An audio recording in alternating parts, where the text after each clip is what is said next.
waarheid van wie hy is. Dat hy die een is wat die weg maak, wat vir ons 'n pad maak. Dit sal nooit verander nie. En dit is so wonderlik dat die Here ons kom kry daar in die woestyn waar ons is, né? Daar in die wildernis, in daai droë, baie keer dor, verlate plek. In daai plek wat ons baie keer sien as 'n plek van moedeloosheid, as hopeloosheid. En hy kom en maak dan vir ons 'n weg wat ons bring by 'n plek van oorwinning. Miskien is jy vandag op daardie donker plek. Daardie plek van eensaamheid en verlatenheid. Dan is jy op die beste plek. Want ek glo die Here wil vandag in jou lewe iets kom vasmaak oor sy goedheid en sy guns en sy genade en sy plan vir jou lewe. So daar waar jy is, terwyl jy so staan, kom ons sê net vir die Here dankie vir hierdie geleentheid en ons vra die Heilige Gees om ons harte voor te berei vir vandag se boodskap. Kom ons bid net saam. Here, dankie dat ons hierdie kan proklameer, dat ons dit kan sing. Here, dat daar 'n plan vir ons lewens is en dat U die ene is wat vir ons die weg kom wys. Wat vir ons kom vertel en ons kom lei en ons kom leer oor waarheen om te gaan, hoe om te maak. En dat ons kan verstaan, Here, dat niks wat in ons lewens gebeur is buite U plan nie. Al voel dit ook soms nie so nie. Dankie Here dat vanoggend se diens deel is van U plan vir ons lewens. Dat hierdie tyd van aanbidding waarin ons kon gaan en ons harte vir U oopmaak, dis deel van U plan vir ons lewens. En nou Here, wanneer ons die woord oopmaak en ons daaruit geleer gaan word dat dit ook deel is van U plan vir ons lewens. En ons dankie daarvoor in Jesus se naam. En almal sê amen. Baie dankie. Jy kan gerus vir 'n oomblik jou sitplek inneem. Baie dankie aan die aanbiddingspan. So lekker. So lekker, so lekker, so lekker. Nou, net voordat ons die skuifie of die slide gaan opsit oor vandag se reeks. Ek wil gou iets verduidelik. Almal van ons wat kinders het, sal hierdie verstaan. As jy al ooit saam met 'n kind ergens heen gereis het, gaan jy dit verstaan. Hou hom net so. Nog nie speel nie. Nog nie speel nie. Ah, okay. Speel maar. Speel maar, speel maar, speel maar. Is reg, speel maar. Laat waai maar raai. No. Are we there yet? Not yet. Hey, are we there yet? No. Are we there yet? No. Are we there yet? Yes. Really? No. Are we there yet? No! Are we there yet? No, we are not. Are we there yet? No. Hoe ver nog is ons al daar? Hoe lank nog? Ek weet nie of jou kinders ook so was nie, maar myne was ook so. Jy het net by die huis weggetrek. Papa, hoe lank gaan ons nog wees? Hoe ver is die pad nog? Hoe lank nog? En dan is dit 'n aanhoudende storie totdat jy by die eindbestemming aankom. En die feit is, dis nie net die kinders wat so reageer nie. Ons reageer ook so. En of jy nou vandag daar in die kinderkerk is, 3 jaar oud, en of jy vandag 83 jaar oud is, ons almal kom by 'n plek waar ons sê, hoe lank nog? Hoe lank nog? Want die ding is, ons wil by die eindbestemming uitkom, né? As jy 'n droom het, jy het 'n vakansie wat beplan is, en jy's op pad Galagari toe, dan sien jy al hoe wyd die bokkies daar in die veld. Of as jy op pad see toe is, dan droom jy al hoe body surf jy daai golf. Voel jy net daar in die son, en jy is besig om te fotosinteer. Maar die feit is, die meeste van ons voel dat die vakansie begin eers wanneer ons uitbestemming bereik. Dis nie waar nie. Jou vakansie begin wanneer jy in die kar klim en jy sluit die engine aan. Dis wanneer jou verlof begin. Of wanneer jy begin pak, nog voor die tyd. Dis eintlik wanneer jou verlof begin en elke deel van daardie roete, van daardie reis, is deel van jou verlof. is deel van die pad na die eindbestemming toe. En dis baie relevant, en jy moet dit vandag mooi onthou en verstaan. Dat oral waar jy jou bevind op daardie reis, is deel van dit wat jy beplan het. Dis nie net wanneer jy daar aankom, wanneer jy sê nou is ek met vakansie nie. Jy moet jou ingesteldheid regkry om te sê, die oomblik wanneer ek eintlik van die werk af die laaste dag terugry huis toe, dis wanneer my verlof begin. Ja, daar's nog 'n pakkery wat moet plaasvind, en as dit soos in my huis is, dan is dit altyd 'n stresvolle besigheid. Want iemand vergeet altyd iets, of ons altyd te veel goed om in die kar te kry. Of is dit net my kar wat te klein is? Maar dit is alles deel van hierdie plan. So, ons reeks se naam is Hoe lank nog? En ek wil hê jy met jouself hierdie vraag afvra. Want ek weet jy vra dit vir die Here. Hoe lank nog? Nou gewoonlik hierdie tyd van die jaar, dan het ons 'n bietjie van 'n ligte reeks, en ons doen nie van nie kerks of 'n soortgelyke reeks waar dit oënskynlik so bietjie ligter voorkom, maar dan saak ons so bietjie dieper. So ek wil hê met jouself so lank voorberei vir hierdie reeks, dat ek dink, dit gaan so bietjie meer verf afkrap in jou lewe as wat jy aanvanklik dink dit gaan wees. So ons vakansie begin ons eintlik wanneer ons al daar is.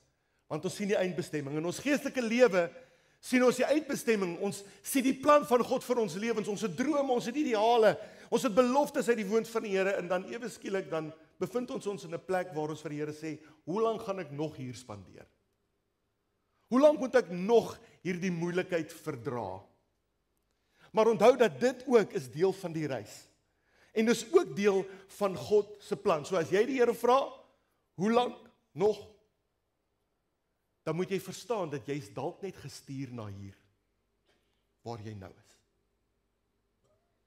So waar jy jou nou bevind, dalk in hierdie moeilike tyd, dalk in 'n situasie waar jy sê, ek sien nie 'n uitkoms nie, of dalk in 'n finansiële krisis, of in 'n verhoudingsprobleem, wat dit ook al mag wees. Dalk voel jy's in 'n plek van depressie of verlatenheid. Dalk is jy net daar waar jy moet wees, omdat die Here jou daarheen gestuur het, want dit is deel van jou reis. So, wat is die lekkerste ding van wanneer ons so op reis is? Ons gaan goed terug na die kar toe. Ons is in 'n motor, ons is op pad na ons eindbestemming toe. Vir my is van die lekkerste dele van daardie reis is die pitstop wat jy maak. Om jou bene net weer bietjie te rek, om gou iets te kry om te drink of te eet, en net asem te kan haal. Want jy's nie meer in die kar nie, jy's nou daar buitekant, en jy weet, jy's op pad na jou bestemming toe. So daardie pitstop is daai plek van. Maar ek wil met jou praat oor 'n ander tipe pitstop. Want ons gaan in hierdie reeks, gaan ons 'n bietjie kyk na die lewe van Josef. Net soos ons aan die begin van die jaar gekyk het na die lewe van Jona, kyk ons nou na Josef. En Josef het ook 'n pitstop gehad, maar 'n ander tipe pitstop.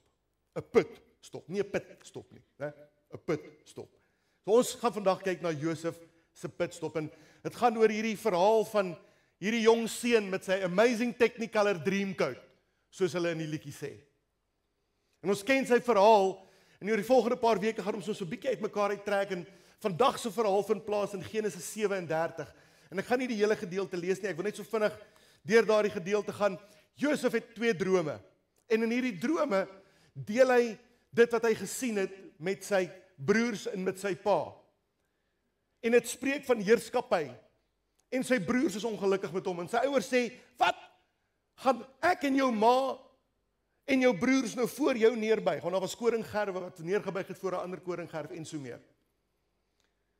En Josef is net baie dankbaar dat hy hierdie wonderlike drome wat die Here vir hom gegee het met iemand kan deel, en niemand hou van sy drome nie. In die veld is sy broers besig om kleinvee op te pas, skape, bokke, wat dit ook al mag wees, né? En Jakob sê vir Josef, gaan kyk wat doen jou broers, is hulle nog alright? Josef is op pad soontoe, sy broers sien hom oor 'n afstand aankom, en hulle besluit, kom ons maak hom dood. Want hy gaan nie oor ons regeer nie.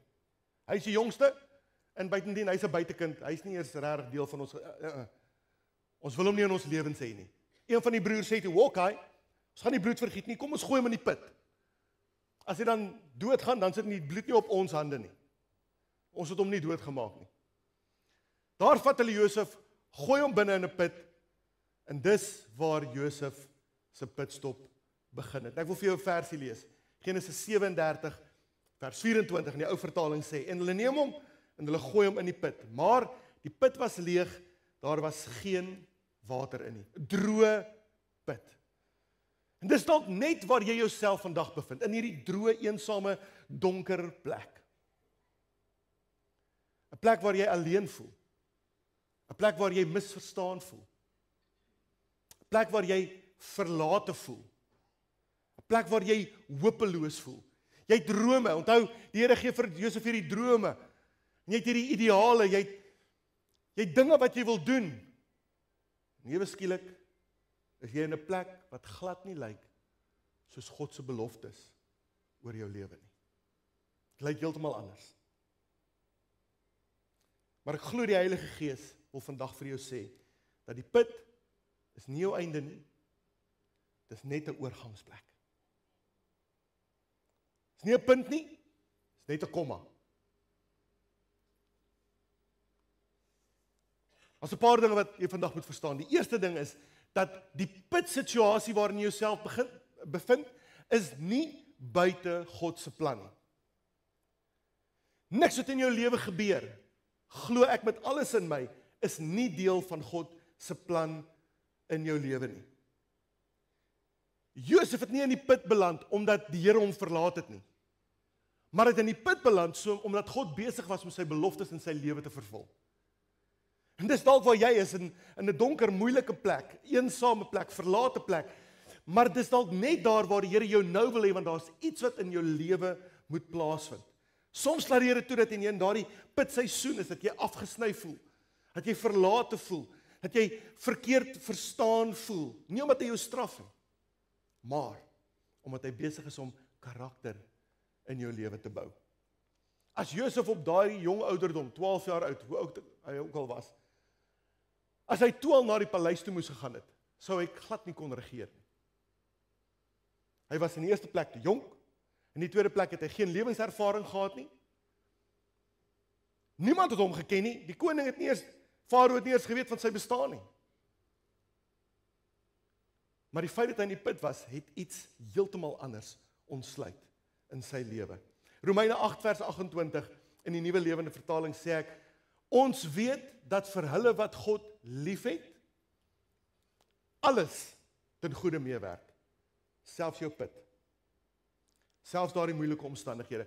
Die Here gebruik selfs hierdie negatiewe omstandighede as boustene vir jou karakter, om sy plan in jou lewe na vore te bring. Tweede ding wat ek en jy moet verstaan is dat hierdie put is deel van die reis na die paleis. Is deel daarvan. Jy sien dit dalk nie so nie. Jy's op pad vakansie toe en jy kry 'n papwiel. Hoekom moet dit nou gebeur? Maar 'n paar kilos verder is daar 'n ongeluk waarvan die Here jou dalk beskerm het. Hoe dit ook al mag wees, né? Kom ons kyk gou na die pad van Josef. Hy begin met 'n droom in sy pa se huis, maar hy beland in 'n put. Toe word hy verkoop as 'n slaaf. En hy gaan dien in Potifar se huis.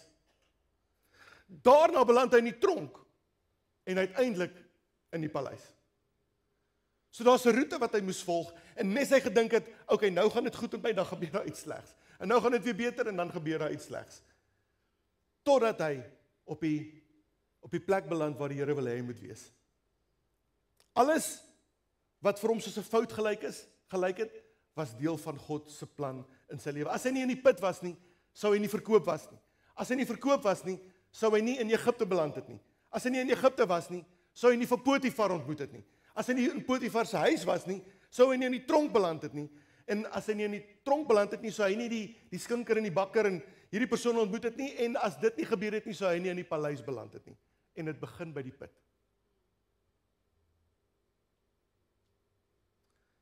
So jou put is dalk nie so 'n slegte plek soos wat jy dink dit is nie. Want daar is iets wat die Here in jou lewe vir jou wil laat verstaan. Wanneer jy in die put is daar 'n paar dinge wat jy moet doen. Die eerste ding is, jy moet leer om reg te praat. Want ek dink as ons daar in die put is en jy loop teen hierdie muur vas en jy draai om en jy in hierdie muur en as jy hierdie kant toe gaan is jy 'n muur, oral waar jy loop is dit net mure rondom jou. En die enigste plek is daar bo, maar jy het nie 'n leer nie, jy het nie 'n tou nie en daar's niemand rondom jou nie en jy weet nie hoe jy gaan uitkom nie. En dit voel vir jou alles is hopeloos. Dan is dit baie maklik om verkeerd te praat. Dan is dit baie maklik om almal die skuld te gee. Sy broers, sy pa. Hoekom het sy pa vir hom daardie kleed gegee? Hoekom hou sy broers nie van hom nie? Ek dink Josef het lang gesprekke met homself gehad. Oor hierdie moeilike omstandighede waarin hy homself bevind. Hoekom het hy drome gedroom? Hoekom het hy die drome vir ander vertel? Hoekom het hy dit nie vir homself gehou nie? So kom die verwyte en ons beskuldig en ons praat en ons sê sleg. Ons moet leer om reg te praat. So, ek glo dat daardie karakter wat in Josef se lewe gebou is, binne in daardie put, was deel van God se plan, sodat hy by sy eindbestemming kan uitkom. Ek en jy kan dit ook doen, en is so maklik soos 1, 2, 3, 4. Jy moet dit onthou, 1, 2, 3, 4. Matteus 12, vers 34, 1, 2, 3, 4. Ek lees vir jou die skrif, in die Afrikaanse ou vertaling. Want uit die oorvloed van die hart praat die mond. So mense moet versigtig wees dat dit wat uit jou hart uitvloei nie die verkeerde goeders is nie.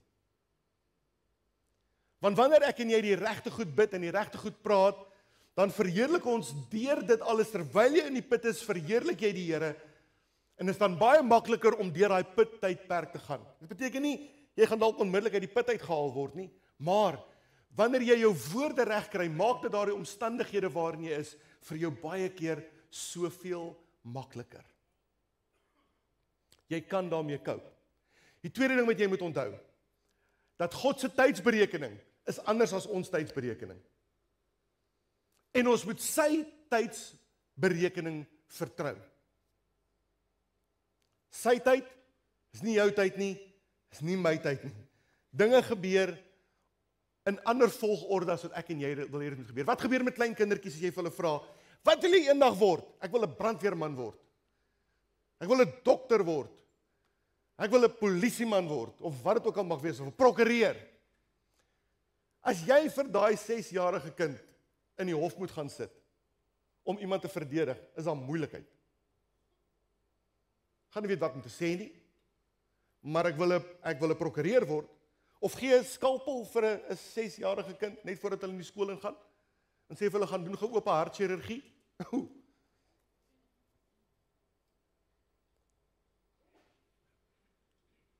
Daar is 12 jaar van skool wat moet gebeur. En daarna nog 'n klomp jaar van studie om jouself voor te berei om eendag daardie skalpel te kan vashou.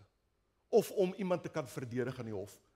Of om die voorreg te kan hê om 'n geweer langs jou sy te hê en reg en geregtigheid te laat geskied. Daar's voorbereiding wat moet plaasvind, maar die droom is daar. Droom is daar, ek wil eendag dit word, maar ek is nog nie reg om dit te word nie, né? God se tydsberekening. Hoor wat sê Prediker 3 vers 11. Alles het hy mooi gemaak op sy tyd. Selfs jou put situasie sal omskep word op die regte tyd. Iemand gaan kom, of is soos die ou wat die donkie wou begrawe het. Jy onthou die storie? Donkie het in die put geval, nou wil hy die donkie begrawe, en nou vat hy die sand en dan gooi hy die sand binne in die put. En hy gooi die sand in die put, en die volgende oomblik toe klim die donkie uit die put uit, en die ou kan nie verstaan wat gebeur nie. En soos dat hy die sand in die put gegooi het, klim die donkie bo op die sand. Gooi die ou sand in die put, en klim die donkie bo op die sand. Naderhand is hy uit die put uit. Hoe dit ook al mag sy, hoe dit gaan gebeur, die put is nie jou eindbestemming nie. Jy's op pad ergens heen. God se plan, God se droom. Daar's groter dinge op pad. Kyk gou vir die persoon langs jou. Sê net vir hom of haar, groter dinge is op pad. Sê dit asof jy dit glo. Groter dinge is op pad. Glo dit met my hele hart. Glo dit met my hele hart. Die derde ding wat jy moet doen is, soek die les. Soek die les wat die Here vir jou wil leer. As jy binne in 'n put is, soek die les, nie net die uitkoms nie. Vra vir die Here, hoekom is ek hier? Wat is daar wat U in my lewe wil inbou? Die Here vorm ons, baie keer in daai donkerste plekke waar niemand saam met ons is nie. Waar niemand ons gebede hoor nie, waar jy uitroep en waar jy vra, daar in jou binnekamer. Dis hoekom 'n binnekamer gesprek so belangrik is met die Here. Daar waar jy tyd met hom spandeer, binne in jou kar. Wanneer jy alleen is op pad werk toe of ergens heen, praat met die Here, spandeer tyd, is daar waar die Here jou vorm. Jesaja 45 vers 3, Nuwe Lewende Vertaling sê, ek gee vir jou skatte wat weggesteek is in die donker. Rykdomme opgesluit in geheime plekke. Daar's 'n skat wat vir jou wag. Daar's 'n geheim wat die Here vir jou wil oopmaak as jy bereid is om tyd met hom te spandeer. En baie keer, wanneer ons in die put is, en jy nêrens heen om te gaan dit nie, dis dan vir die eerste keer wanneer jy opkyk boontoe en 'n gesprek boontoe met die Here het. Baie keer is dit juist die doel van daardie put, dat jy jou fokus sal regkry om te sê, Here, hier is ek. Praat met my, leer my, ontwikkel my, bou my. Jy sien die Here, even when you don't see, He's working. Even when I don't feel it, He's working. He never stops working. He never stops working. Hy is altyd besig agter die skerms. Selfs in daardie put situasie. As jy niks sien gebeur nie, die Here werk. As jy voel jy is alleen, die Here werk nog steeds. As jy voel daar's nie antwoorde nie, die Here is besig om te werk. Terwyl Josef daar in die put was, stuur die Here 'n toergeselskap, 'n reisgeselskap van Ismaeliete sy pad langs. Nie per toeval nie. Die Here het geweet hy gaan in die put wees.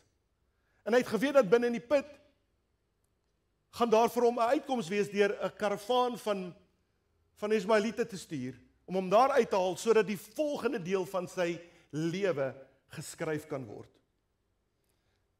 Wat jy gedink het is 'n plek van dorheid en van droogte, is nie waar nie.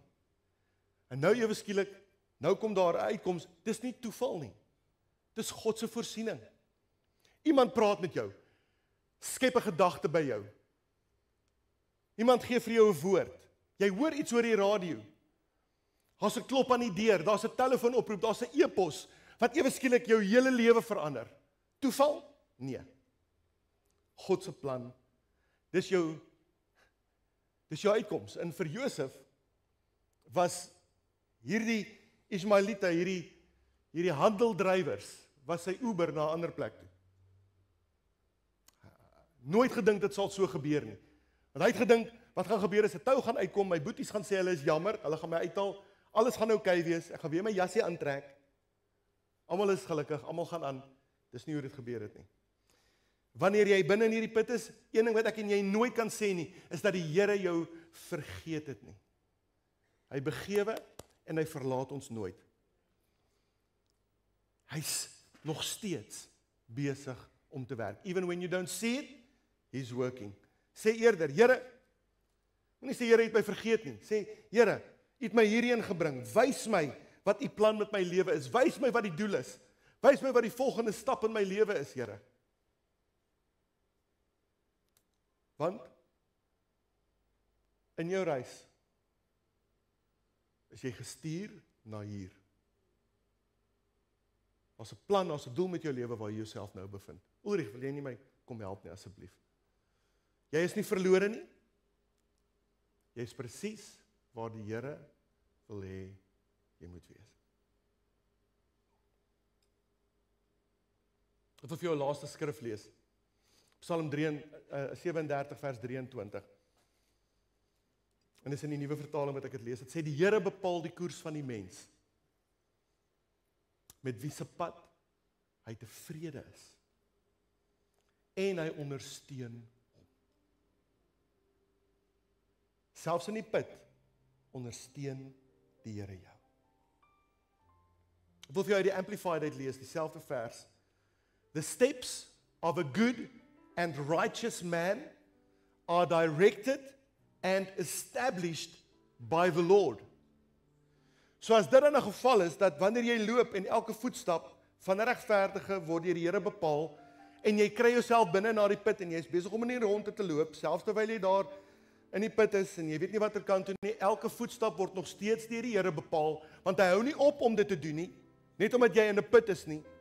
Elke tree is nog steeds deel van God se plan vir jou lewe.